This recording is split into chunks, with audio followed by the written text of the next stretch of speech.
कल्लू की पत्नी शिवानी को आया अपने पति कल्लू पर प्यार। जी हाँ, इन दिनों शिवानी सोशल मीडिया पर अपने पति से प्यार का इजहार कर रही हैं और सभी को ये बता रही हैं कि वो कल्लू के प्यार में दीवानी हो गई हैं।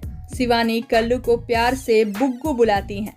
शिवानी ने इस तस्वीर को पोस्ट कर लिखा है कि तेरे जिक्र से शुरू और तेरे जिक्र पर खत्म, जो बात हो तो क्या बात हो, तेरे चेहरे से जो मेरे दिन की शुरुआत हो तो क्या बात हो, चाहे सारी दुनिया मेरे खिलाफ हो जाए पर तुम अगर मेरे साथ हो तो क्या बात हो।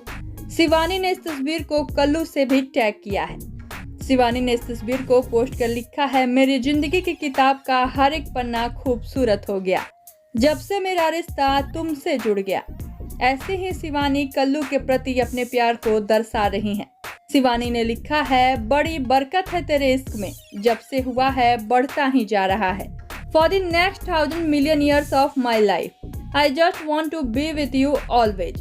शिवानी पोस्ट के जरिए कल्लू पर बेशुमार प्यार लुटा रही हैं और दोनों साथ में बहुत अच्छे भी लगते हैं।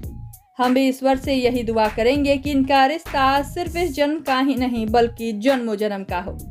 इस खबर पर आप सबकी क्या है राय, बताइए हमें नीचे कमेंट बॉक्स में। और भी ऐसे ही खबरों के लिए सब्सक्राइब कीजिए हमारे चैनल को।